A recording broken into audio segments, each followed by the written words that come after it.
ሰላም ጤና ይስጥልን ውድ አድማጭ ተመልካቾቻችን እንደምን አላችሁ? አድማጮች የብልጽግና ሹማምንት በፋኖ ኃይሎች ጉዳይ አዳዲስ ውሳኔዎችን ስለማሳለፋቸው ተሰማ።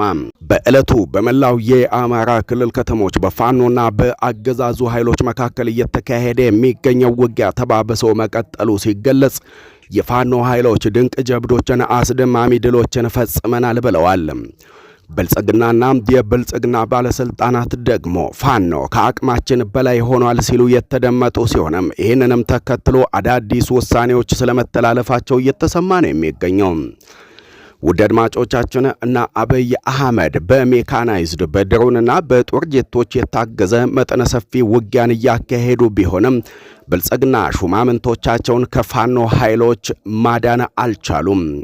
በተለይም ደግሞ ብልጽግናን በታማኝነት የሚያገለግሉ ከፍተኛ ሁለት አዋጊዎች በዛሬው ዕለት በፋኖ ኃይሎች በተፈጸመ ጥቃት መገደላቸው ሲገለጽ ዘመነ ካሴና ታጋይ እስክንድር ነጋ ስለመገናኘታቸው እንዲሁ ተሰምቷል። ከፋኖ ቤት አስደሳች ሰበር ዜናዎችን ይዘንላችሁ መተናል። በሸዋ፣ በወሎ፣ በጎጃምና በጎንደር የፋኖ ኃይሎች ድንቅ ጀብዶች አስደማሚ ድሎችን ፈጸመን ሲሉ የፋኖን ኃይሎች አንድነት በተመለከተ ልብን የሚያሞቅ አስደሳች ዜና እየተሰማ ይገኛል።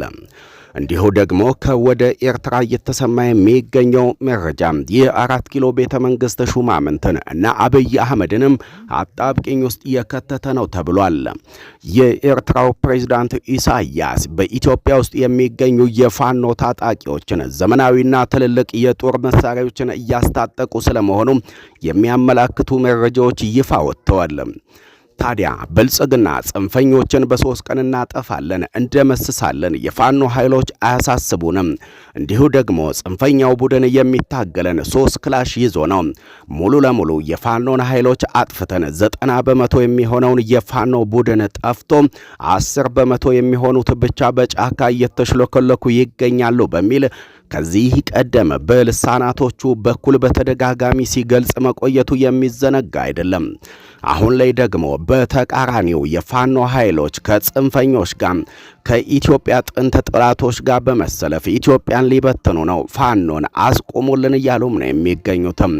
በተለይም ደግሞ የፋኖ ኃይሎች በዓለም አቀፍ መንግስታት በኩል በከፍተኛ ሁኔታ ድምጻቸው እየተሰማ መሆኑን ተከትሎ የአራት ኪሎ ቤተ መንግስት ሹማምንት አጣብቂኝ ውስጥ መግባታቸው ሲገለጽ አብይ አህመድ በመላው የአማራ ክልል ከተሞች እየተካሄደ የሚገኘውን ውጊያ ለማቆም መጠነ ሰፊ እንቅስቃሴ እያካሄዱ እንደሚገኙ ታውቋል። ይህንንም ተከትሎ ቄሶችን፣ ሸሆችንና አባቶችን በመሰብሰብ ጽንፈኛውን ቡድን አስቆሞ ጽንፈኛው ቡድን ከሻቢያ ጋርና ከኤርትራ ጋር በመሰለፍ ኢትዮጵያን ሊበትን ነው፣ በዚሁ መንቀጥል ከሆነ ኢትዮጵያ እንደ የመንና ሶሪያ ትበተናለች በሚል አገዛዙ አባቶችንና ሸሆችን እየተማጸነ እንደሚገኝም ነው የተገለጸው። ብልጽግና ፋኖ ከአቅሜ በላይ ሆኗል፣ ጽንፈኛው ቡድን እየተዋጋን የምንገኘው ከጽንፈኛው ፋኖ ጋር ብቻ አይደለም፣ ግብጽና ሻቢያ ጽንፈኞችን እየደገፉ ይገኛሉ። ግብጽና ሻቢያ ጽንፈኞችን የሚደግፉት የፋኖን ዓላማ ስለደገፉ ሳይሆን ኢትዮጵያን ለመበታተን ስለሚፈልጉ ነው በማለት የገለጹት ጠቅላይ ሚኒስትር አብይ አህመድ አሁን ላይ የፋኖ ኃይሎች አካሄዳቸውን ሊያስተካክሉ ይገባል፣ ጽንፈኛው ቡድን ለግብጽና እንደዚሁ ለሻቢያ መላላኩን በማቆም ከፌዴራል መንግስቱ ጋር ሊደራደር ይገባል እያሉም ነው የሚገኙትም።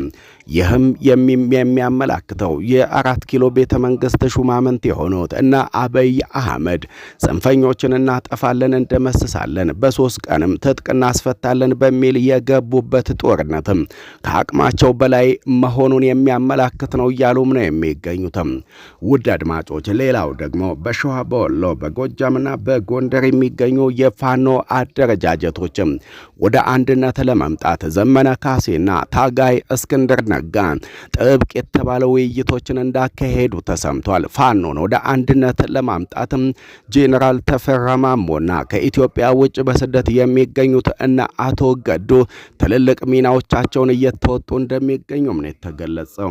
እስክንድር ነጋና ዘመነ ካሴ ፊት ለፊት ተገናኝተዋል። ሸዋ፣ ወሎ፣ ጎጃምና ጎንደር የሚገኙ የፋኖ አደረጃጀቶችን ወደ አንድነት ለማምጣት አንድ የፋኖ ከፍተኛ አዛዥና መሪ ለመሾምም ቢሆንም በእስክንድርና በዘመነ መካከል ስምምነቶች ተካሂደዋልም ነው የተባለው።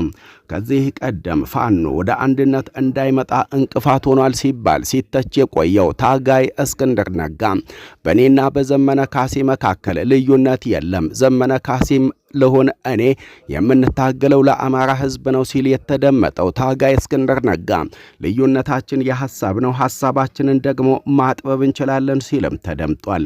ስለዚህ ከወንድም ዘመነ ካሴ ጋር በአንድነት ቆሜ ለመታገል ተስማምቻለሁ ያለው ታጋይ እስክንድር ነጋ ከዘመነ ካሴ ጋር መጨባበጡ ተሰማ። ይህ ጉዳይ በፋኖ ቤት አስደሳች እንደሆነም ነው የተገለጸው።